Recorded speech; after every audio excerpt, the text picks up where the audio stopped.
I guess so. Okay. Yeah.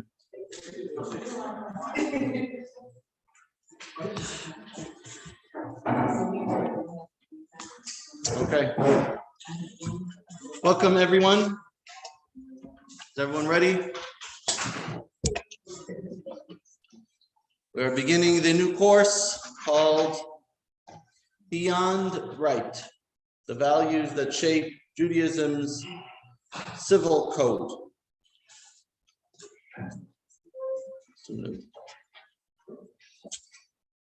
So they tell a story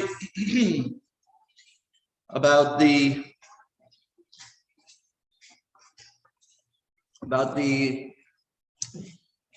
man that's running as the first Jewish president of the United States. And sure enough, it's something like 2075. No, maybe not that bad. And he's elected president. And there he is. It's the inauguration ceremony. And everyone's watching. And he has a big, beautiful thigh hanging down his neck. There's a rabbi sitting on the side. And they're going through the inauguration. And his mother is there, his parents are there, his father's there. And as he's talking, his mother turns to the future or the newly elected vice president and says, "You see that guy standing up there that's being inaugurated? His brother is a lawyer."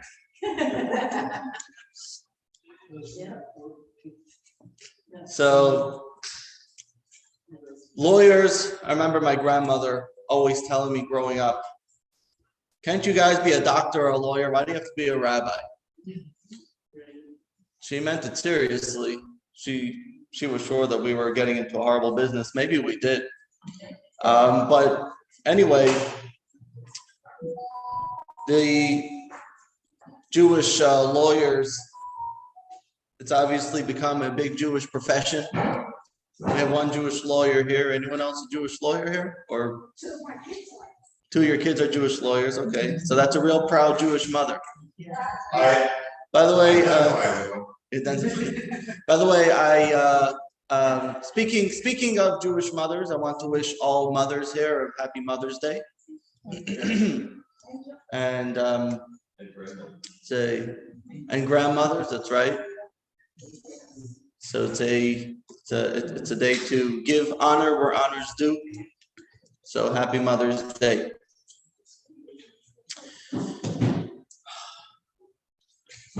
So why is it that Jews make such good lawyers? And of course, we even had some Jews on the Supreme Court, right? Ruth Bader Ginsburg, etc. So perhaps the reason is because Judaism is a little bit misportrayed. I guess you can say in a certain way. When people think of Torah, when people think of Jewish law, you think of Jewish rituals, you think of ceremonies, you think of Shabbat, holidays, Passover, mezuzahs, tefillin, even tzedakah, charity, but you don't necessarily think of Judaism as the way to conduct your business properly, as the way to have proper courts, proper judicial system. But the truth is Those of you who were here yesterday when we read the Torah, you have read the Haftarah, we read the Torah. It was full of civil laws. For example, having honest measurements, having honest weights in your business. Moznei tzedek, avnei tzedek. B'tzedek tishpot am yisecha, you shall make sure to judge with proper justice. Laws of how Jewish judges are to conduct themselves, laws of how Jewish lawyers are to conduct themselves. And Judaism is filled with all these kinds of mitzvahs and laws that are associated with our civil life. We don't think about it that way. We don't think about it that when someone is driving a car and, let's say, God forbid, gets into a car accident and you call the insurance, well, there's actually a Jewish approach to that. Of course, I do have to say that when you are living in a foreign land and you have to follow the laws of whatever land you're living in, but there is a theoretical system that if there was a Jewish court set up and were to follow that laws, there are many different laws that we abide by.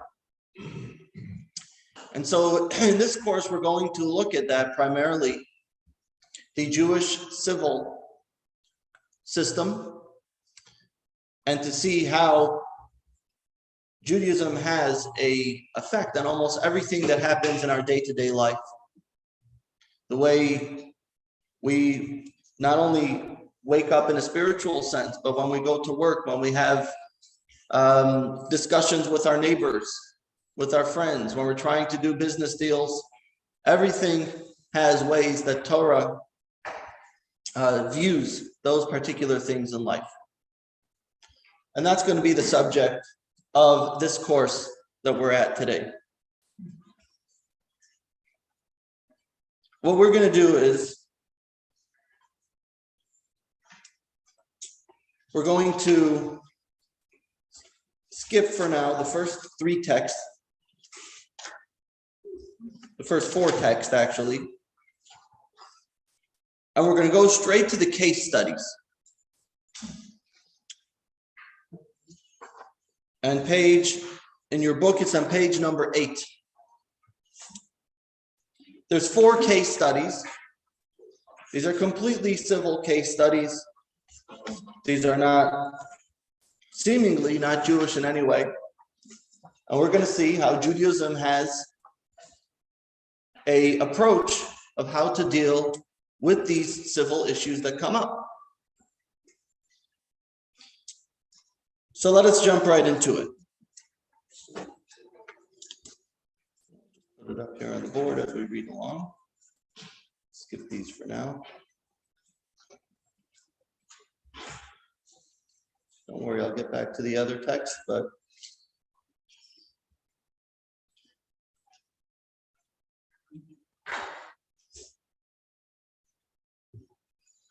okay. Case study A as follows. Nicholas Young considered himself a lucky man, a German who immigrated to the United States in 1848. Young had worked hard to carve out a living for himself and eventually prosper as the owner of a mortuary in San Francisco. The business allowed him and his wife, Rosina, to purchase a modest lot on top of a California street hill where they built a quaint cottage-style home and painted a beautiful garden. I'm going to read through this relatively quickly. Everyday California sunlight and fresh air was streamed through the windows.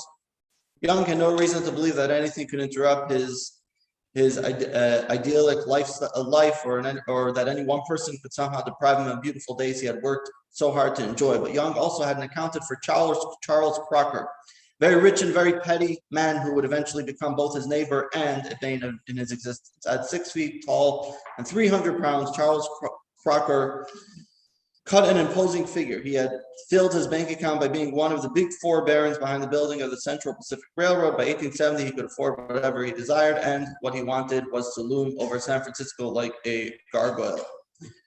Crocker and his wealthy partners began scouting California's street for scenic views and proximity to the city's financial district. Soon, a group of wealthy men, including Crocker, were buying up all the homes in their chosen blocks. By the time Crocker was finished, he erected 12,000 square foot mansion with its new wealthy inhabitants. California Street Hill was renamed Nob Hill. Anyone ever been there? Still exists Nob Hill. Right, I was actually there. As the project neared completion in 1876, there was one nagging detail. On the northeast corner of the block, Nicholas Young was reluctant to sell. His cottage was dwarfed by the mansions going up, but he had come to enjoy the neighborhood, with one or both men causing acrimony. The end result was that Young was not moving. At the reported cost of $3,000, Crocker and his workers constructed a wooden fence on his land that towered over three sides of Young's home. With its 40-foot tall panels, the enclosure acted like a window shade, blotting out the sun and cool air and immersing Young in darkness. And you have a picture of it in your book over there. Now, this is very interesting because out of the I don't know, however many, few hundred JLR courses that are being taught this week of this very subject, I think that we could actually very much relate to it, because if anyone's ever driven around the Villages, you've seen that the Villages has actually done this to certain properties that they do not like. Has anybody seen that? No. We actually don't have that many villagers right now. Well, if you drive down a little bit south, like by 44, for example, you'll see there's certain properties that the Villages wanted to purchase, and the sellers refused to sell them. They actually built walls, big walls around their properties, so that whoever's there can access the golf cart paths or whatever. The reason I know this is because when we were searching for different properties, the real estate agent was pointing out some of these to me. So next time, maybe you'll notice it next time. Not really in the north, you don't see it so much, but in the more southern parts, the newer areas, you see that they actually built these big walls around certain properties of people that refuse to sell. I don't know if it's as tall as what's in this picture, but this is a pretty big one. Anyway, so should Charles Crocker's fence be legally allowed to stand? This is going to be case study number 1.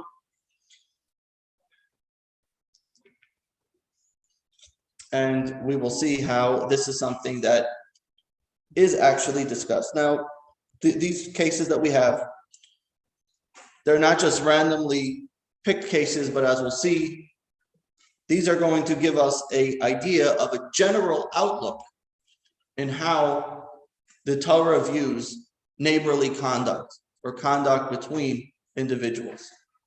We'll see what the legal law is. David, have you ever seen this case? No, I've heard of some similar case. Okay, and did you? Okay, David, if you know, if you ever have a legal input, you can let us know. I guess he's our only lawyer here. Okay, case study B. Rachel maintains a large and beautiful flower bed in her yard, but one day her neighbor Joe built a high wooden fence between their properties that cast shade over the garden, causing the flowers to die. When Rachel asked Joe why his fence needed to be so high, she was told that it was necessary to protect his birds from cats entering the property. Rachel offered, now this is very careful, this is very important, listen to the case. I don't know if this actually happened, but Rachel offered to replace the wooden fence with a glass screen at her personal expense in order to allow her flowers to receive sunlight without exposing Joe's birds to danger. But Joe refused to allow Rachel to replace the fence without offering any reason. Should Joe be legally required to allow Rachel to replace his wooden fence with a glass screen? Yes or no? Well, the glass screen, she should be permitted to do it. This gets down to actually what's called right of way. Right of way? Mm-hmm. Okay. By the way, in the first case, do you think that they had the right to do that? They built it on their property. Do you think they did not? Even legally not? Water rights.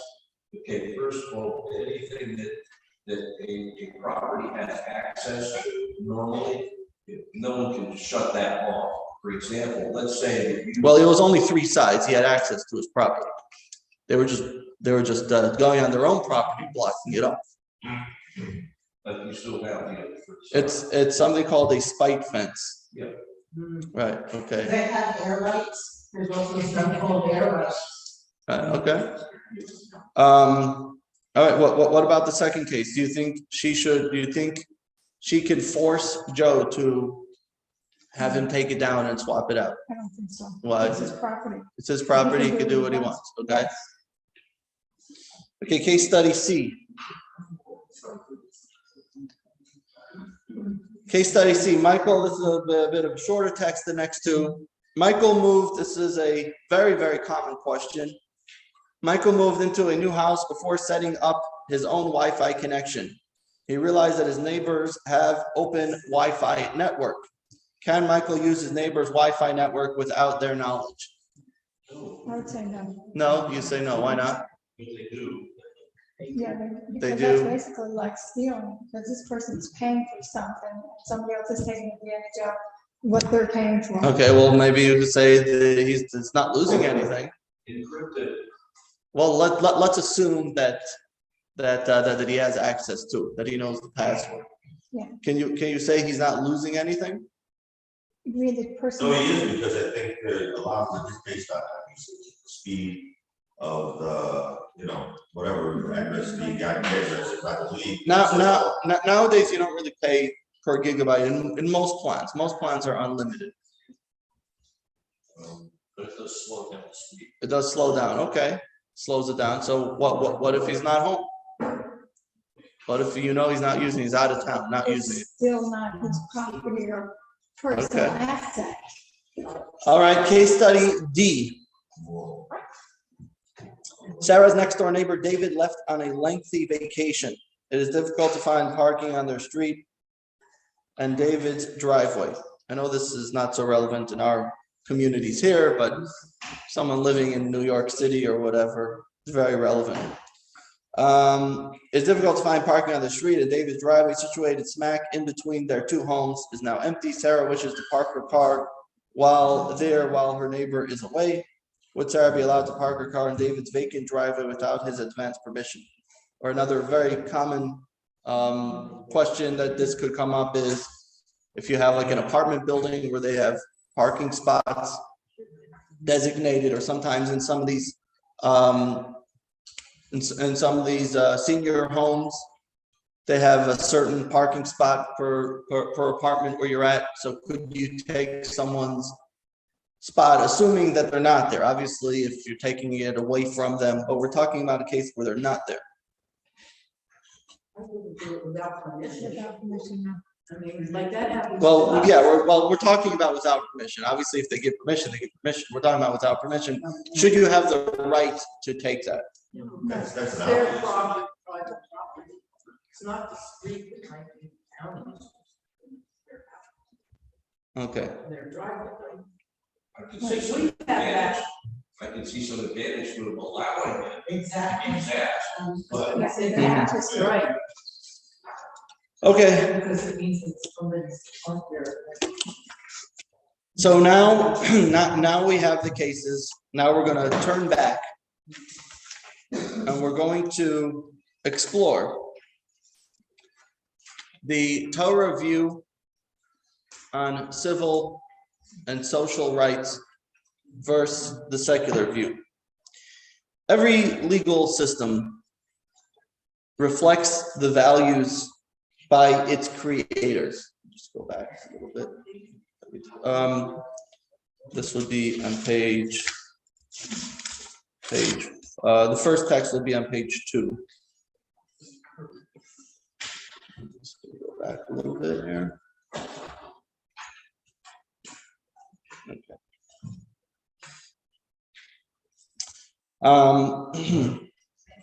So the way society perceives values such as liberty, autonomy, mutual responsibility are nuanced in many ways, and a lot of it depends on what the makeup of those laws are. For example, Western democracies consider freedom and individual equality as a basic value. However, there is a difference, let's say, the United States view of liberty versus, let's say, the European view of liberty. Even though they both believe in it, the United States focuses more on individual freedom, whereas in many European countries, there's a much greater emphasis on equality. And therefore, they have much more than the United States, different welfare programs. Even though there are similarities, but still the United States has much more of a focus on individual freedom. Of course, you have this recent case where they just had with the Supreme Court, which ultimately is a question of individual freedom versus equality. You could see that's also the difference, the way, let's say, COVID response in the United States versus different countries in Europe, where the United States ultimately, at the end of the day, could not impose any real laws forcing mask mandates overall or things like that, where other countries were much more into it. I'm not getting into whether what we feel about that is irrelevant. The point is that this is the way the legal system is created. We also find that in the US, for example, the value of freedom of religion is understood in a way of separation of church and state. And therefore, you won't be able to get funding, let's say, for religious schools. On the contrast, in the European government, the government does get very involved in the religious education and religious aspects of society. And again, this is not a discussion of what we feel is the right approach. This is just simply the fact. And the reasons, you could argue, is historical. The founding fathers of the US found and experienced the certain government restrictions from the countries that they came from England, from France, wherever they were coming from. And therefore, to them, it was very important to have individual freedom of speech and religion. And so they have very strong laws to protect the values of these things, which is very different from those countries that they've come from. Europe experienced fascism, the Holocaust, and things like that, and pogroms, which was very dominant, wars and battles and things like that, so dominant throughout Europe. So for them, it's very important to have equality, that everyone should be treated equal, etc. So what we do see is that every legal system is shaped by its underlying values. And this is where perhaps there is a difference in the Torah way and other ways.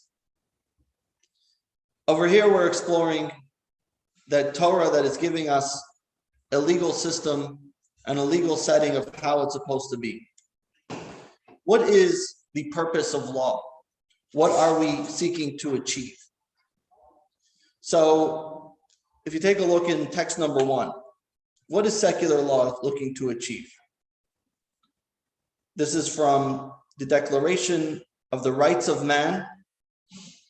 It was drafted by Emmanuel Joseph C.S. and Marc de Lafayette. I don't know if I'm pronouncing that properly. They were in consultation with Thomas Jefferson in 1789. And this was part of this was as an effect of the French Revolution. They write like this: liberty consists in the freedom to do everything which injures no one else. Hence, the exercise of the natural rights of each man has no limits except those which assure to the other members of society the enjoyment of the same rights. These limits can only be determined by law. Law can only prohibit such actions as are hurtful to society. Nothing may be prevented which is not forbidden by law, and no one may be forced to do anything not provided by law. So everyone, according to this declaration, has the rights to do whatever they want, as long as you are not hurting anybody else. And this is the role of the declaration of law. It determines basically, it's like a guideline determining that this is where we're going to draw the line. You could do this up to here. Up to here, you're already infringing on someone else. That's a problem. So society basically is set up to enforce a legal system that's to protect each person's individual rights in a way that it's not going to affect anyone else. That's a libertarian perspective. Okay. Now, again, when you start getting into the political aspect of it, so it starts becoming, so how far does it go? And that's where you have that constant sway back and forth, right, left. The question is, okay, we have our individual liberty, but it can't infringe on someone else. Okay, so how far does that go? Right? So for example, like, again, I don't want to really get into this, but like this case with abortion, the Roe v. Wade. The question is, so you have the mother's rights and you have the baby's rights. Does the baby have rights? Does it not have rights? Could the mother infringe on those rights? That's the back and forth. All right, even though there's a religious aspect, but from a straightforward legal aspect, that's the question. How far does the rights go? Do my rights go to abort a unborn child or not? Anyway, so we're not going to discuss the laws of religious aspects of Torah, as we said, Shabbos, kosher, those kinds of things.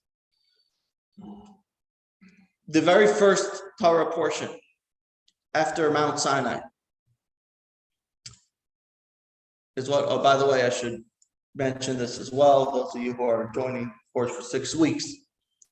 There is 1 week which we will skip, and that's going to be June 5th, because that is Shavuos, and we'll actually be reading the 10 Commandments at 11 o'clock in the morning, actually from the book itself, rather than just talking about it. So that's going to be on June 5th. And that's in the portion of Yisro, in the book of Exodus. The very next portion begins, Ve'ela hamishpatim asher tasim lifneim. These are the laws that you shall set before them. These laws. And what do you see there? They're all about criminal justice laws. These are the laws that you shall set before them. Exodus 21:1. So what exactly does this mean? These are the laws. You could ask as follows. You could ask, why can't we just set up our own judicial system? Whatever works at the time. Let's say now, for example, Jews are in Israel now. Unfortunately, the Israeli law is not the biblical law. That's just not the reality today, for the most part. There is a religious aspect of Israel's law, but that's not, the civil law is not based on the Torah, for the most part. What is wrong with saying we have a country, we're going to set it up according to the way it works, according to the times, etc. Text number 2, Rabbi Dan Yitzchak Abarbanel. So when he talks on this verse, these are the laws that you shall set before them. Every human society requires laws. What is the advantage of God's Torah laws over the legal system set up by other nations? Why does the verse state that these are the laws you shall set before them? Thereby telling us that these laws are a unique divine system exclusively given to us by God. The reason for this is that divine laws contain elements absent from other legal systems. God's laws are based on the principles of compassion and goodness. And this is a key over here. God's laws are based on compassion and goodness. A system of criminal laws are for them or for the Jewish people. Secular laws, so here you have an example to explain this a little different. What do you have here? You have over here a really bad picture of a coach. And here you have, of a referee. And here you have a picture of a coach. What is the difference between the job of a referee versus the job of a coach? A lot of times they get at odds with each other. You see, anybody watches baseball games or basketball games, you see the coaches fighting with the referees. The job of the referees is to have basically looks at the court or the field as a free-for-all, as long as you're not breaking the rules. You can do whatever you're doing, just don't break the rules. And if there is a dispute between two teams, they'll have to intervene and decide which side is right or wrong. But they don't really have any advantage in seeing what the players are doing, how they're acting, what's happening with the players. They're looking at the field, they see one big field, they're just making sure nothing's getting out of hand. Basically, that's their job. The coach, on the other hand, is not even only just about the players that are playing at the time on the field. There's a lot of work that goes into it. They have to make sure they succeed, they excel. If they're college coaches, for example, they have to make sure they're getting good grades. They have to make sure they're behaving, they're not getting out of line. Why do these things matter? Why don't you just say, go out and play, do a good job, make sure you do well, practice, do well. But a good coach doesn't do that. A good coach needs a very comprehensive view in every part of that, player's life. Everything that happens to that player is affected with the coach looks at everything that happens with that player. And the same thing is true in a certain sense with the Torah. Most secular laws are almost like a referee. It's saying, you guys, it's a free society, just don't kill each other. Just make sure don't override someone else's rights. Don't infringe on what someone else is doing. And that's the job of the law. You're coming to court. You're coming to court when there's a problem, when there's an issue. You got to make sure that nobody is bothering someone else. The Torah's laws is very different. The Torah says, almost like a coach. The Torah laws is a guide for life. It's to help you grow. It's to help you become a better person. It's to help you become a more advanced individual. It's to help you succeed, excel. These are the laws that you shall place before them. Is not just simply laws to make sure that nobody's trampling on someone else. They're laws that are helping the society to develop. They're helping the individuals to develop. They're helping the communities to develop. And that's the way these laws are designed. Text number 4, the previous Rabbi Yosef Yitzchak puts this beautiful in Hayom Yom. There are two types of laws. Laws that create life. We're going to get back to text 3 soon. Sorry, we're a little bit out of order today. Laws that create life and laws created by life. Human laws are created by life. God's Torah is a divine law that creates life.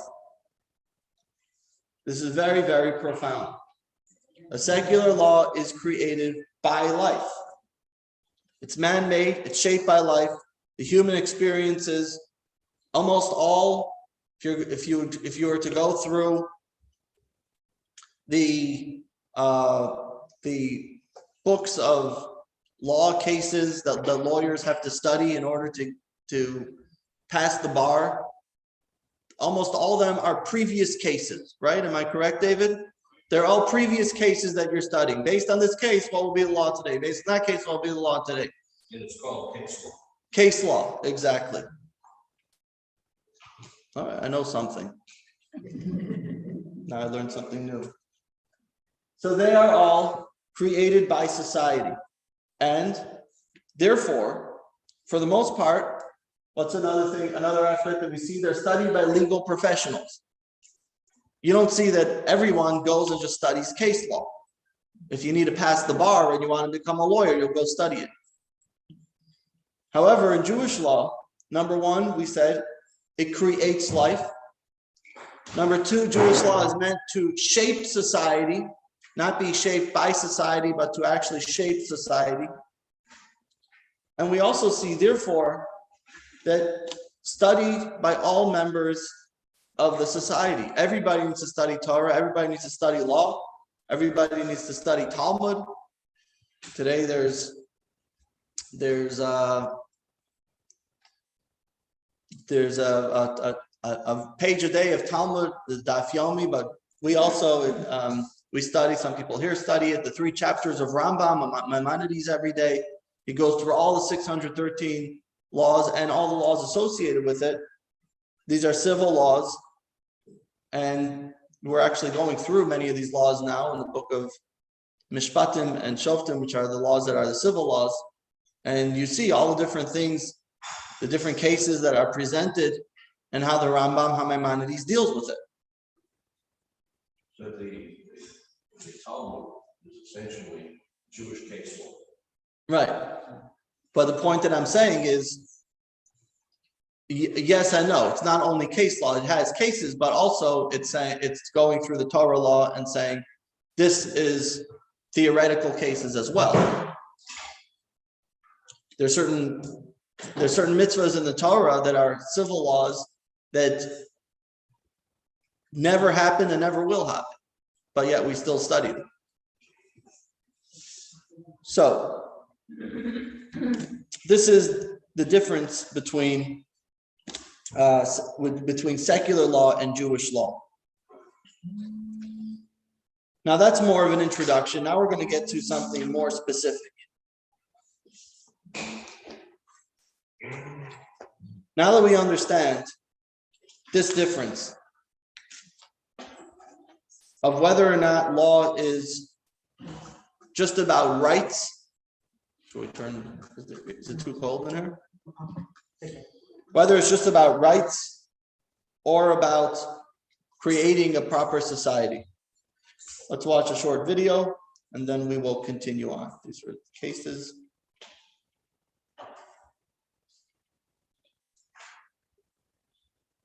No, why did that not play?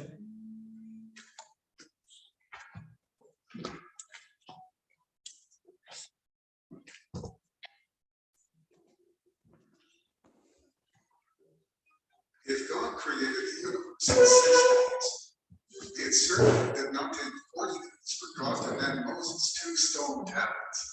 So what was Moses? Hold on. Let me fix this for you.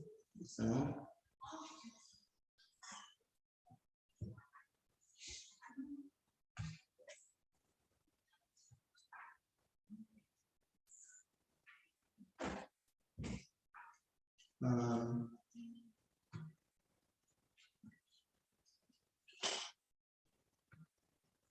Okay.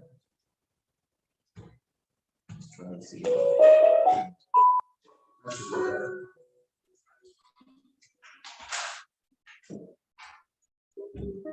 If God created the universe in 6 days, it certainly did not take 40 minutes for God to hand Moses 2 stone tablets.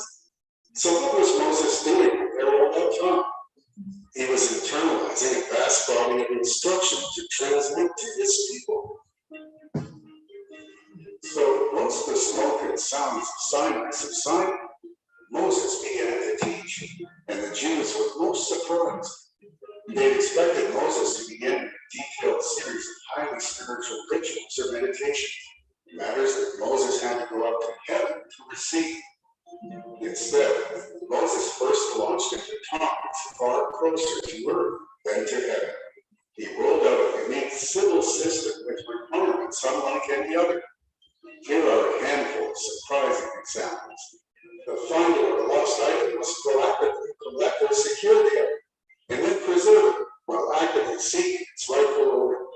Beyond that definition, the Torah even forbids gossip among friends. It requires an individual not only to rescue those being harmed, but to act preemptively. It makes it illegal to look the other way when a fellow traveler is hopelessly stuck along the roadside. It mandates respect for the other. It criminalizes the malicious delivery of bad advice. It illegalizes the verbal abuse to individuals whose disabilities prevent them from recognizing the abuse. But surely the Jews challenged Moses. God prefers spiritual worship instead of looking out for stranded traders and fallen gracefulness. Replied Moses, I will soon instruct you in Judaism's rituals and festivals, but you must know that these civil laws are also spiritual. You see, God's goal is not for you to transcend the earth, but to change it and make it more heavenly. You will notice that the Torah's legislation is more than a guide to protecting rights and maintaining social order.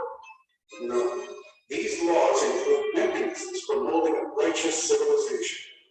From now on, each of you is legally obligated to do the right thing for those around you, and to proactively extend yourself in the pursuit of good and righteous conduct. With that, Moses and the Jews launched into the spirited study of Jewish civil practice and its aspirations of a righteous society, a study that flourishes until today.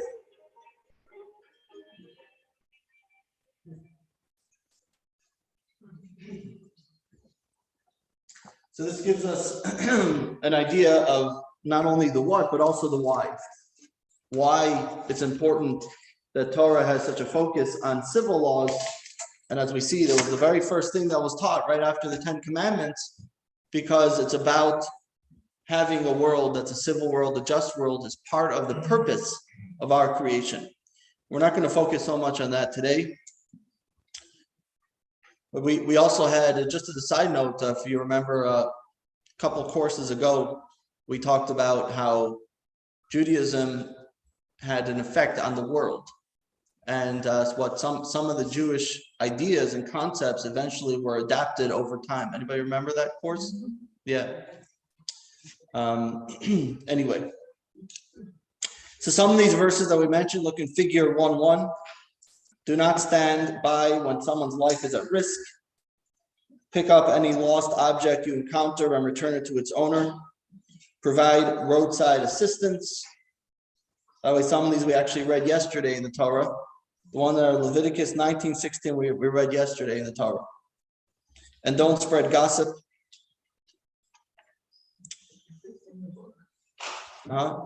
Page 12, I'm sorry. Page 12, you should have it in there. Yeah, there you go. Page 12. Yeah, we're doing a little bit of jumping around today, just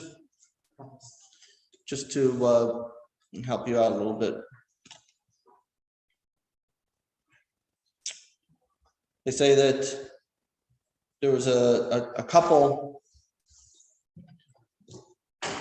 David and Sarah, they were visiting Israel, and they pulled into a crowded parking lot in Tel Aviv, and they pulled into a spot that said "Do not park," but they saw there were a bunch of other cars parked there.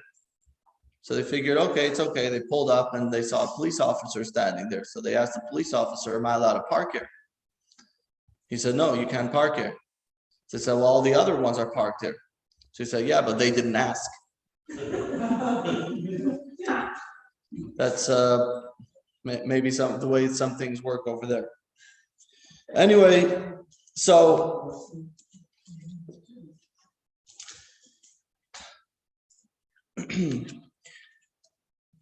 take, for example, some of these things. Do not stand by when someone's life is at risk. Okay, it sounds like it's a good thing to do, but do we have a duty to rescue? Do we have to rescue? Do we have to provide roadside assistance for someone that's stuck? Again, is there a law that you have to do that? No. There's no laws about not spreading gossip. There's no laws that tells you that you have to pick up a lost object. If you have someone's object, you have to return it, but you don't have to pick it up and return it. These are all examples of Torah laws, which are about having a civil and just society. And why is this? So I'm going to go back for a moment to text number 3, on page number 6. This is a verse from Deuteronomy. Diligently observe God's commandments, Shamar Tishmerun, es mitzvahs Hashem Elokeichem, Asher tzivach, that He commanded you, Vasisa hayashar v'hatov be'enei Hashem. You shall do what's right and good in God's eyes. This is a mitzvah, it's a commandment. We are commanded to do Vasita hayashar v'hatov. We have to do what's right and what's good. And this is a big difference in the way civil society looks at it and the way Torah society looks at it. Torah society says it's not only about what you have a right to do, but part of your rights is to do what's right. There's my rights and there's do what's right and do what's good. There's no civil law that forces you to do the right thing. There are a lot of good citizens who do the right thing. I'm not saying there's not. There are a lot of good citizens. But there isn't a law that tells you you need to. Text number 5.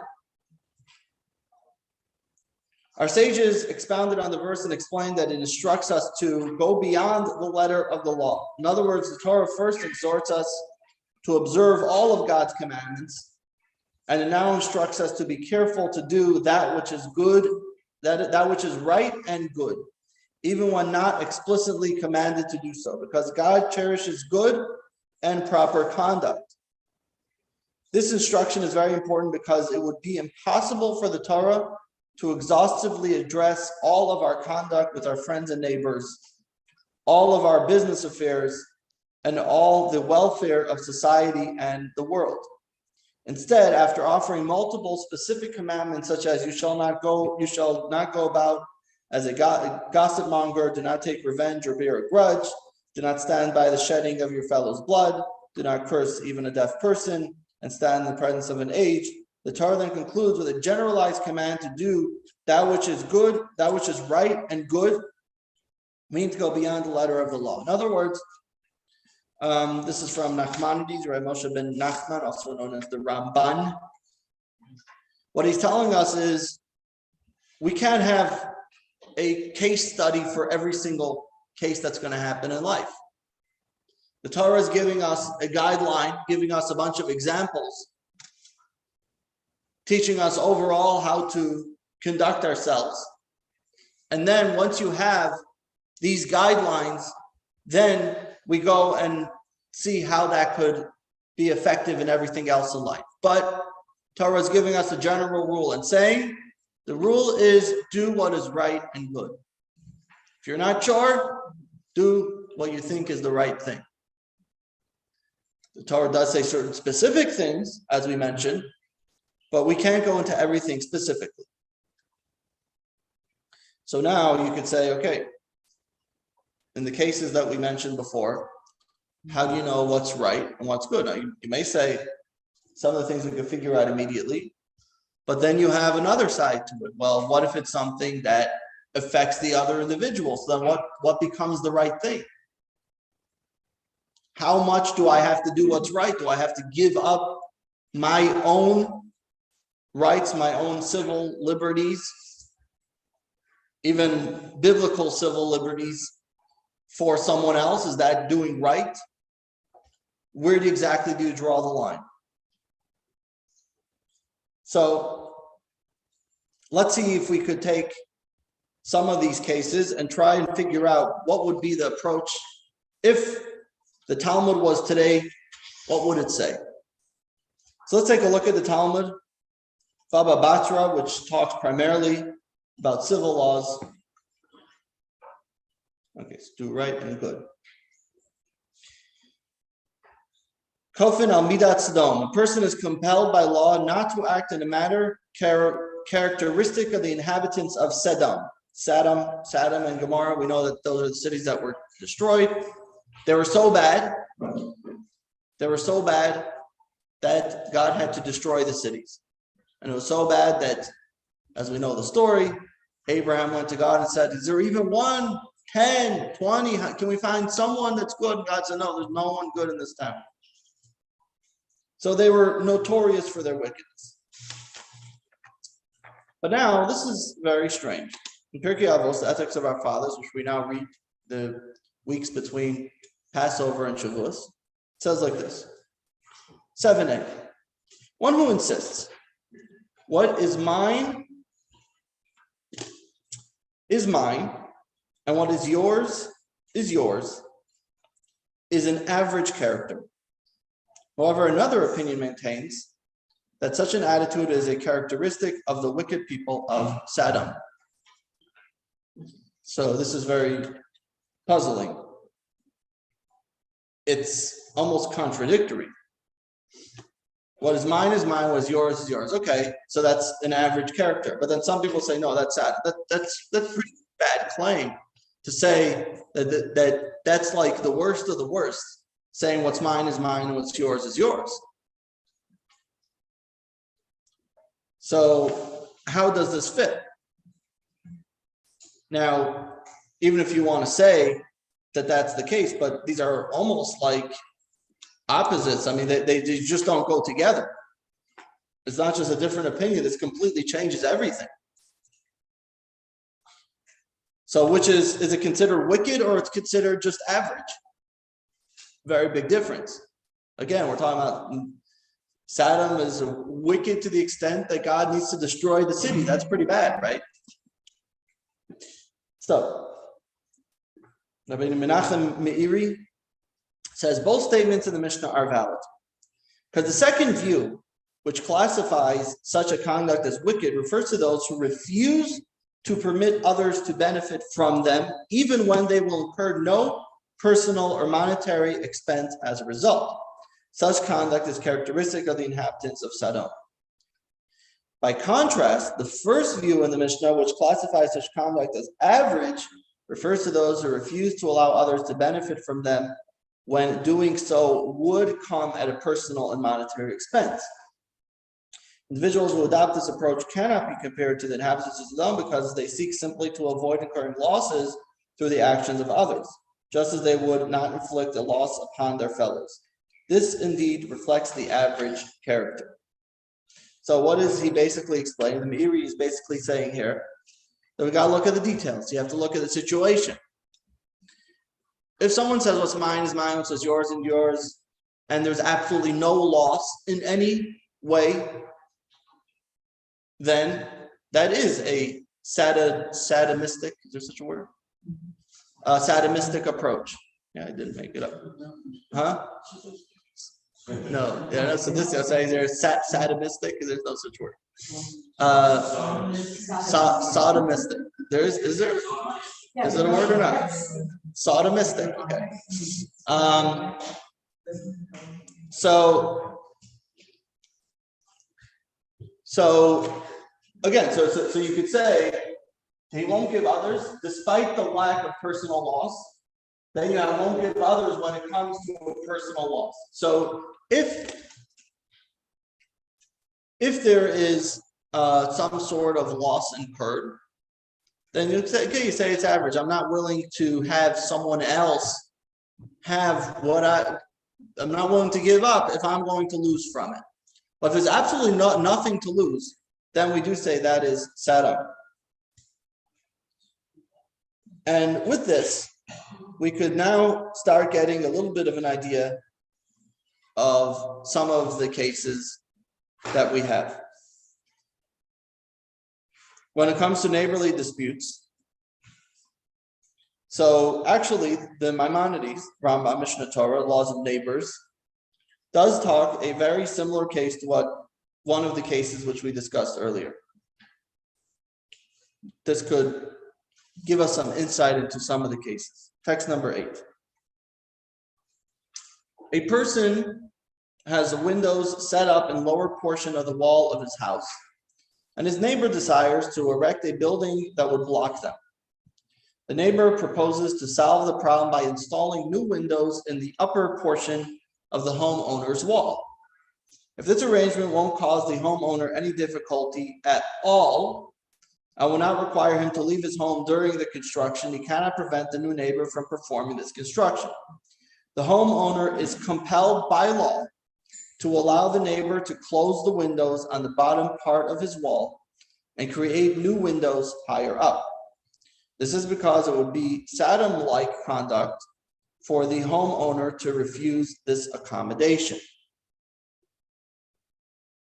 This principle applies to every situation in which one individual will benefit while his fellow will not lose anything as a result. In all such cases, the relevant party is compelled by law to cooperate. So what Maimonides is telling us is that this is actually a law. It's not just ethics. This is biblical law, that when there is something that will not affect the other individual in any way, will not hurt them or harm them, or even cost them in any way, you could compel someone to follow. Now, if there is a loss incurred or even inconvenience to a certain extent, for example, in this case, let's say the person says, yeah, well, I don't want to move out of my house and have to live in a hotel for 3 months. That is a loss. He's losing his place to live. But if there is nothing, in other words, if he does not have to move out, like he says, and there is nothing that's going to be bothered by this particular situation, then you could actually compel, you could force them to follow that way.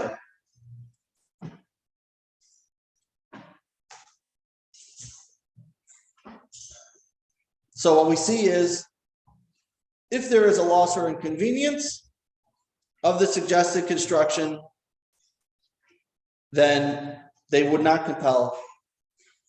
But if there was, then they would. So let's take a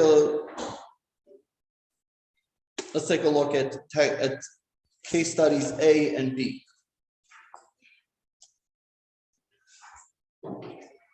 Case study A. Now let's just take a look. Okay. What do you think?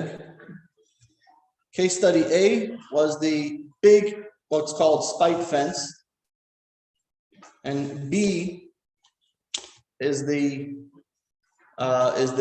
glass, not the glass wall, right?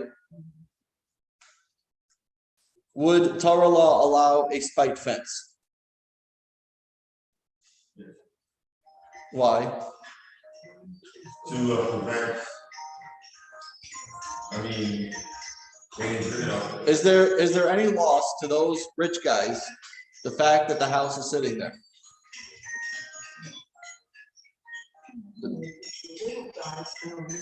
If you press the side button, the sound, then it shuts off the ringer.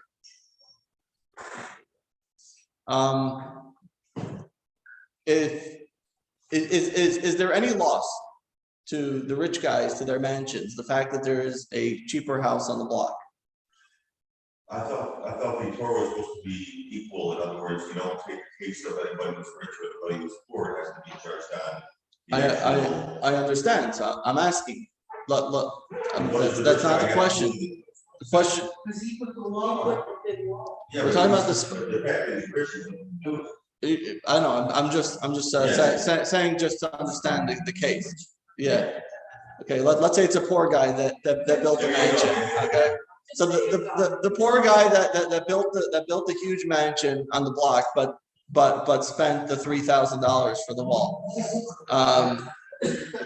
Is there any loss the fact that they had to build a wall? Is there anything that is bothering them of the home? It's not bothering the ones who built the wall, but it is bothering the wall was built. The Okay. block.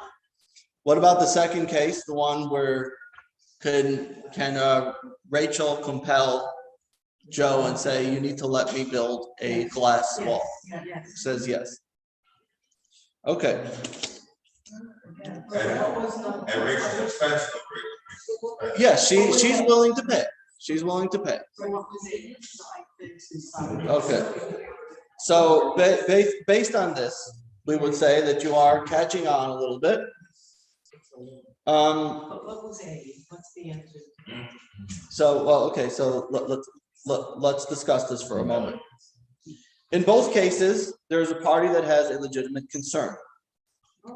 And the other party is offering a way to deal with that concern without any damage or convenience per se to the other individual. So in the case of Rachel, Torah would say, you're not losing anything if she puts up a glass fence instead of a wooden fence. Why? Because your only purpose of the fence is that you don't want any cats coming in. But the way, so for that, it doesn't matter if it's a glass fence, and she has what to gain by having a glass specifically and not wood.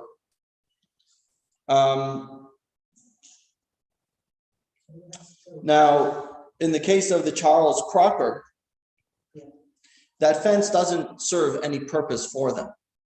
It's what we call a spite fence, meaning it's doing nothing but just to anger the guy. There's no purpose for themselves. They're not even trying to keep privacy. You don't need a wall that size for privacy. And secular law, but let me finish. Secular law actually deals with these cases quite differently. So in the 19th century California, the spite fence was considered legal and allowed to stand. But since then, they have enacted a spite fence law. David, am I correct? You're familiar with the spite fence law? Not familiar with it. Okay, so apparently there is a spite fence law that you're not now. I wonder how the villages deal with it. Maybe they don't call it a spite fence. Maybe they say it's necessary for their business. But the question is if it's something that serves no purpose other than to spite the neighbor. That's the only reason, is to spite them. In the case of the wooden, in the case of the Rachel and Joe, that wasn't a spite fence. There was a reason that was put up. The wall was put up. So he does have a right to put up that wall, right? Let's say for that side, he has a right to put up the wall, but she could also suggest that I just want you to put up a different wall. She's willing to pay for that. And he really doesn't have a reason to object unless we'll say that during the time that's being built, I'll have cats coming in. If that's the case, and it will take that long to build it, maybe. Yeah, you had a question? Well, just a comment. The Crocker case, it was perhaps aesthetically, they don't want to see not a mansion there. They want that property, obviously. But aesthetically, perhaps that was their point of view. We don't want to see your house. You're driving down our property, monies, and therefore. Yeah, but are they actually losing anything? Yes, if they sell their property. Does it lower the value? Yes, it would. And in the villages, there are certain areas you cannot build, you can't have a fence. You can't. Do you think, okay, I understand that it may, but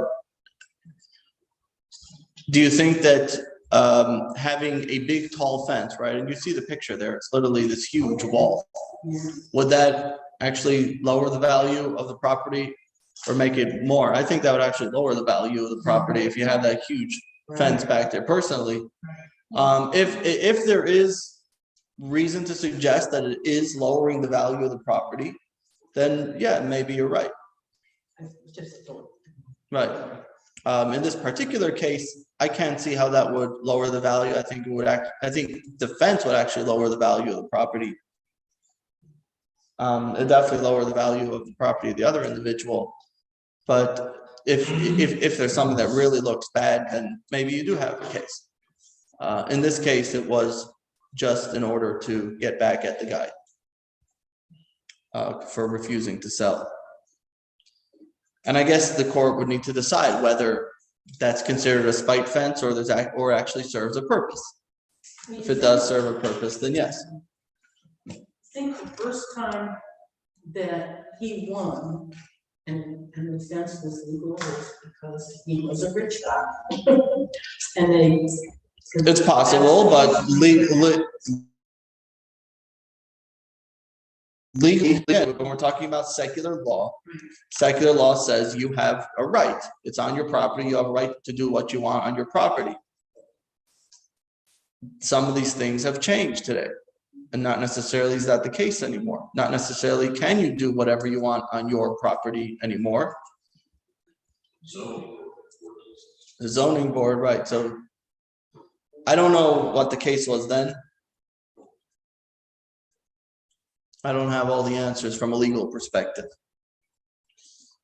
But again, even in zoning, ultimately, it boils down to the question of, is it going to bother the other neighbors by what you're doing?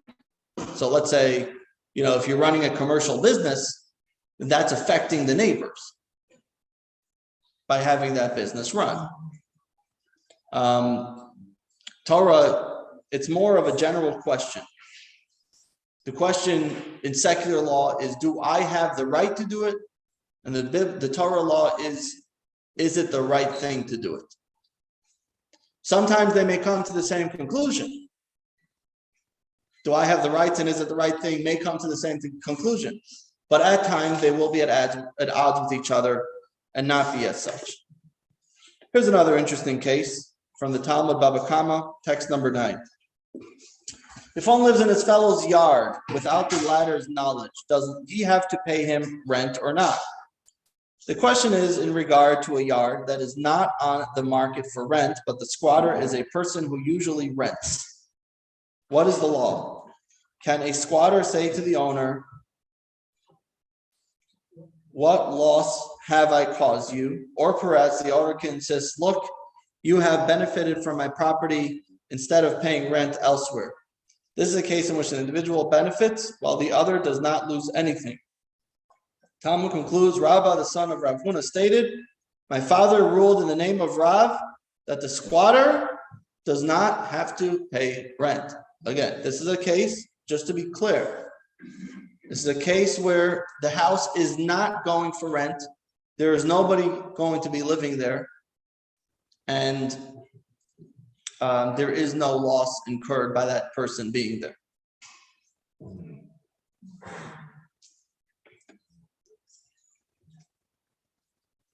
Now, I know that this one may be a difficult one. Usually we think of squatters as people that are destroying the house and people that are ruining everything. And of course, if that's the case, then obviously that's not what we're talking about. We're talking about simply a question of, would you be forced to pay rent? Could you be forced to pay rent when the other has nothing to lose? And this is very difficult. This is a very difficult Talmud to understand. But but again, it does go along the same thought process, which is, if this one has nothing to lose and this one has what to gain, then we can't tell someone that you're not allowed to do something if the owner has absolutely nothing to lose. The squatter in this case has what to gain because he doesn't have to pay rent somewhere else.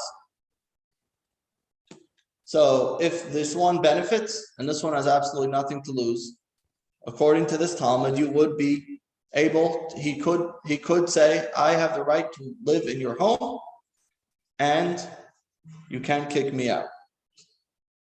That's a special situation in Marion County where somebody was on a property just hanging out, and was involved with that, and I was told by the sheriff's department, and I checked on it, is that once they're there for 14 days, you have to actually file a notice of eviction. Really? To get rid of it. Really interesting. Yeah, you got a question? Yeah, when I'm reading this English, it does not say there's a house. It says it's in a yard, In the yard. so it doesn't Okay. say there's a house. It's a yard that's not in the market for rent. That's why- Okay, but it's still private property. It's ultimately it's still a private property. What about the? Well, one second, you have a good point, because when it's a yard, you could say that I'm not destroying anything, I'm not ruining anything. If you're in the house, you could say, well, my appliances are being used. So yes, you do have a good point, but ultimately it boils down to this question, which is, I have what to gain and you have nothing to lose. So could you be compelled in that case? Yes. No, I was gonna say that, but in, like, for instance, Steve Cannon Island in New York City, that Broadway play rent is all about, of course, squatters. But if you think about it, here you are in a market that's so limited in space, and most people are working their tumpuses off to pay their rent, and these people are just living there, like, wait a minute, why do they have the right to live in it? I can say that I'm a squatter in my market. Well, that's it, I'm not paying your rent because I'm squatting. Okay, I mean, maybe you do have a good question. So, to me, it's complete, that's nonsense. Again, Yeah. we're looking at what is the Torah approach in these cases. The way we feel about it is not necessarily the way it is. We have to see what is the right thing. No, but yeah, I just can't see that. Okay, so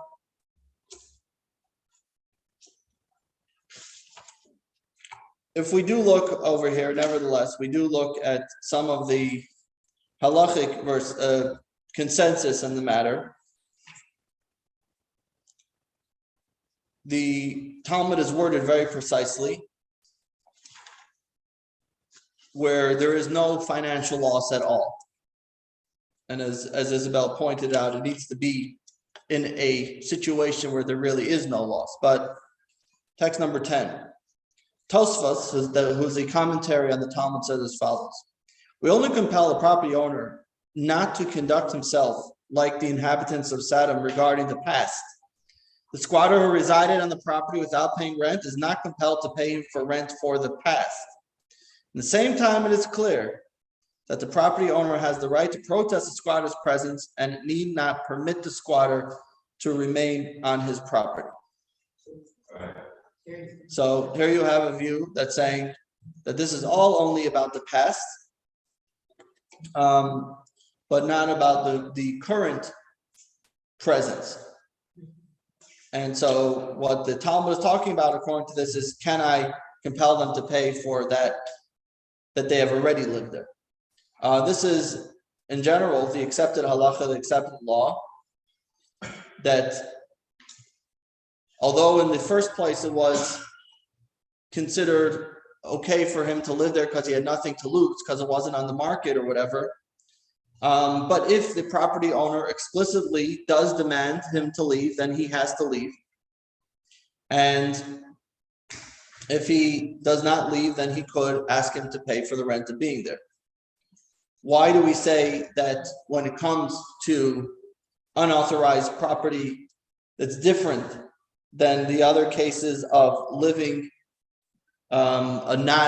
why do we say that this is considered something that you are losing out? So there is a commentary on Tosfos explaining their reasoning. Reb Shimon Shkop.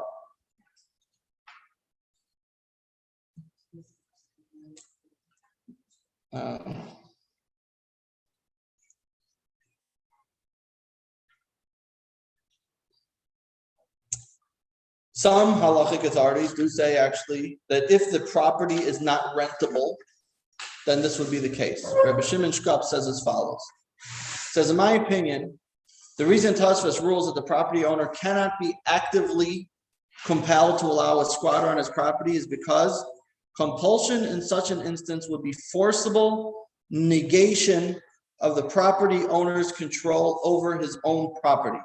Most people will object to this. The failure of an individual to consent to something that most people would object to cannot be considered Saddam-like conduct. However, the squatter's presence on the property without the owner's knowledge doesn't negate the owner's control of the property, because the owner retains the right to evict the squatter at any time. So what is he saying over here? He says that there is something about property ownership that just having people there is a loss. By the very fact that someone's there is a loss. You want to feel that you have control over ownership. My parents have a apartment in Jerusalem. For the last 2.5 years, they weren't able to go because of COVID. And they had a property manager that was there supposedly renting out the property and taking care of it. But eventually they realized that some fishy stuff going on. They hired a new property manager who just recently went through the house and saw that the place was completely wrecked and destroyed. But even if we're saying, even if it's not actually being destroyed, there is something about knowing that this is my place, this is my property, I own this, and just having people going in and out of there, that is already a loss to me. The lack of my ownership to this is a loss to me. So, and he does note that the initial use is legal, but nevertheless, at some point you could say, no, you can no longer live here. This is not authorized at any point. So let's go back now to cases C and D.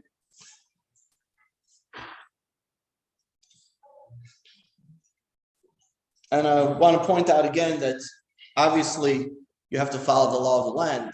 So these are theoretical per se. Could you use something when there is no loss to someone else in a case where you feel that you want to feel your ownership of the thing? You want to feel that it's mine. Case study C was Wi-Fi. Can you use it? It belongs to the individual. But like I said, today, most Wi-Fis, you're not paying per gigabyte. Obviously, if you're paying per gigabyte, then you're actually paying for the usage. Let's assume it's an unlimited. The person is out of town, you're not slowing it down. You could argue if you're there that you're slowing it down. And obviously, we're not talking about someone that's going to be stealing data or that kind of stuff. That kind of person probably is not going to be asking for permission anyway. If the person is at work or vacation, there is an argument to say that there really is no loss in any way by me using your Wi-Fi. It's not slowing anything down. You're away. I'm just using the network, which you're paying for anyway. So there is an argument to say that you would be allowed to use that Wi-Fi if the neighbor is away, because he literally has nothing to lose. And you're not really causing any damage by using the Wi-Fi. There's no damage incurred. Could you invoke this idea of property ownership that's really specifically for property? So there's a strong argument to say that from a Torah perspective, you could compel someone, not compel someone, but you would be allowed to use someone's Wi-Fi even without asking them, if you know that they're away and they're not losing anything at that time. Of course, you should ask, but if they're out of town and you need it, there is a strong argument to say that you would be allowed to use that. In case study D, with the parking lot, you could also argue that there's no loss by having that individual parked there. What do you lose by having the car parked there? Of course, if in the villages, there's laws, you're not allowed to have your car parked overnight. We're not talking about that. What if the car leaks oil and it ruins their side? Okay, so then, then you do have an argument. If you're ruining the property, then you do have that argument. So there, in that, it would probably depend on the situation. What if it's a gas, what if it's an electric car, if it's a Tesla? Or, it's not gonna leak oil. So, huh? Those do have fluids. Yeah. It's still oil, right? It's still lubricant. So both of these, you probably have to look at the specific situation, but there would be situations where you can argue that you would not be allowed to stop someone from using it if there is no loss at all incurred. Now, again, you have to look at every situation, but what we do learn from here is that the whole approach is very different. The secular law deals with cases in a different way. Secular law, I am entitled to stand, one is entitled to stand on their rights regardless of whether it's the right thing to do. Okay, and one can be required to pay even if the owner suffered no loss. In Jewish law, that would not be the case. In Jewish law, we look what is the right thing to do, and if there's nothing to lose, then you would not be able to force someone in that way. Yeah.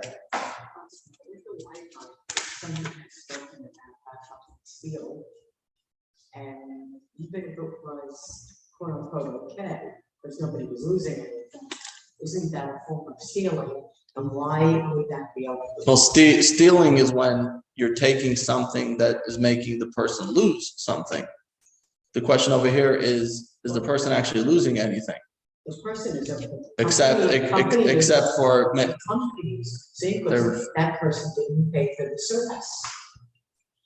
Yeah, I mean, you walk to a retail store and you're assuming that the insurance company, and you want to steal a pair of pants, and the insurance company's gonna cover them. Well, then I guess you can say that the Torah will allow stealing in stores, because the insurance company's gonna, because there is no loss involved. And that's what they do. And that's what people are doing now. Exactly, so that's totally, that's so. Of course, ridiculous. well, just because an insurance company is paying something doesn't mean. Exactly, but that's the point. What exactly is the loss by using a Wi-Fi where no one else is using it at the time? It's available, it exists, and no one is using it. Netflix. It's like communism. It's like something like communism. Somebody. What are you? Somebody paid the company for it. That other person Is not paying the company is because. not paying it. Well, that's right. Yeah, it's like communism. It is sort of like communism, I don't see. Okay, I don't know. Where you're forced to share things that you have. Let's. Okay, let's not take this too far. You're saying that it's a loss to the company Yes. because they should be buying their own service. Right, exactly. Right. All right, I don't really see that they're not buying it. So what do you? Using it. So if you're using something, you should be buying the service. Okay. My opinion is the way things are today, we have a lot of people out there thinking that they're entitled to whatever you have, I have, that they're entitled to have it without paying or being even accountable for anything that they do. So I mean, I understand what you're saying, and not being selfish or greedy, but yet at the same time, where are our rights protected? Even go back to that stupid fence and the glass wall. Rights is not, rights is not the question. Rights is not the question. The question is, what is the right thing to do? Now, Well, that's how you Just feel. ask. That commandment Yeah. was there for a reason. That person is stealing, he didn't pay or she didn't pay. Yeah, that's not breaking one of the fundamental magnitudes. All right, Even in the back door, please find it. Guilty. No, I think. when we talk, one second, when we talk about stealing in Jewish law, this is the concept that it says, "Zeh neh v'zeh lo chaser." This one is gaining and this one has nothing to lose. That doesn't go under the category of stealing. Whether or not you want to see it that way, when this one has what to gain and this one does not have what to lose, that is something that could be compelled from a Jewish law because that is doing the right thing. If you feel otherwise, you could feel otherwise, but when this one gains, this one does not lose, that is not considered stealing. But somebody did lose. One second, yes, And Wendy. I think nowadays, and it's unfortunate, because we're talking about laws that were written Right. thousands of years ago. And it's absolutely right, if you're talking about this individual and this individual. Right. But then what ends up happening is, as what she's saying, the company is not getting their share of what they're supposed to be getting. So in the long run, the person who is paying for that Wi-Fi is going to end up paying sooner or later more. Because the company says, well, I'm losing all this money because that's like what's happening with Netflix. Okay. So I all right, understand. So there's a ripple effect of it. Yeah. And Okay. it may not be- What if one second? What if the Wi-Fi is used with permission? That's it. Well, What if let's say it's with permission? Are you still stealing from the company? Or if someone gives you your brother's Netflix code, then it's okay. Then you're allowed to steal from the company. You're claiming now that you're stealing from the company. So with permission, you're allowed to. It depends. We have a Wi-Fi here. Am I not allowed to let any of you use it because it's stealing from the company? You should each be paying your own cell phone's Wi-Fi. Are you suggesting that? Well, we're here, we can use it, but then when we go home, we should be using your Wi-Fi. Well, you don't have access to it from there. For just on Netflix, I think you can allow a person to, or Wi-Fi, is that stealing from the company? Because really everyone should be paying for their own Wi-Fi. they're paying for it. Okay, That's one thing that you say, just to cover the whole thing that the Torah, as you know, as I noticed, actually does not mention anything about rights ever. The entire Torah is saying there is about that's the idea. The idea over here is not so much the specific case, it's obligation, but it's a question of how to look in general at civil society. Civil society is about doing the right thing. Now, there may, again, you could argue in different specific cases what would be the right thing, but the concept of that I have my rights and I don't have to allow you because I could just worry about myself. That is, as we said, midas Sodom. That is that is a Sodom sodomistic approach. Let's take a look, and this may be also very eye-opening. This last text, we're already over time, so let's just go very. You got to rush out. Okay, let's just finish this very quickly. Rabbi Bar Chana's barrel of wine. This will leave you off with something completely mind-boggling. Rabbi Bar Chana's barrel of wine was negligently broken by the porters he hired to transport it. Rabbi seized the porters' cloaks as payment for the damage. The porters complained to Rav, who instructed Rabbi, give them back their cloaks. Rabbi asked, is that the law? Rav said, yes, as stated in the verse, in order that you follow the path of good people. Rabbi returned the porters their cloaks. The porters complained further to Rav, we are poor, and we labored all day. Now we are hungry and have nothing to eat. Rav told Rabbi, pay them their wages. Rabbi asked, is this the law? Rav responded, yes, it is stated in the verse, and observe the ways of the righteous. So, what do we see from here? A good, righteous person would sustain even personal expense for another that really needs it. And what he's telling him, what he says, this is the law, what's he basically saying? He's saying for a person of your stature and for a person of your caliber, for you, this is the right thing to do.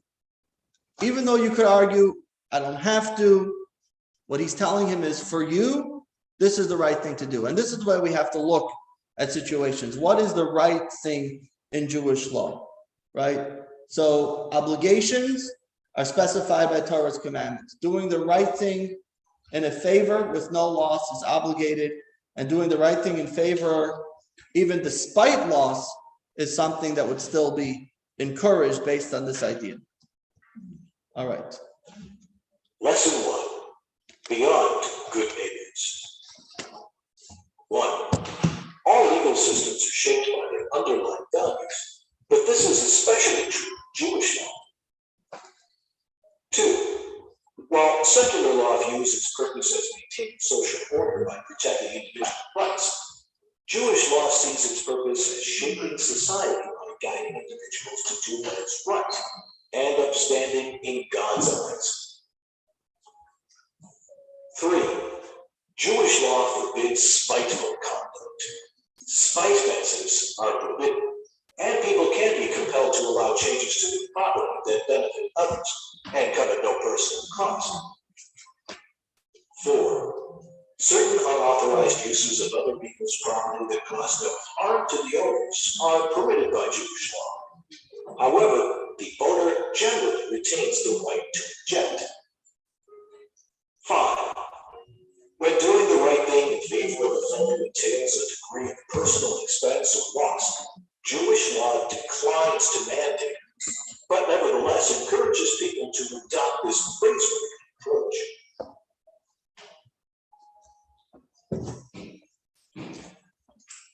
Okay, next week, beyond restitution properly unduly damaged. Also, you can go online, not our Chabad,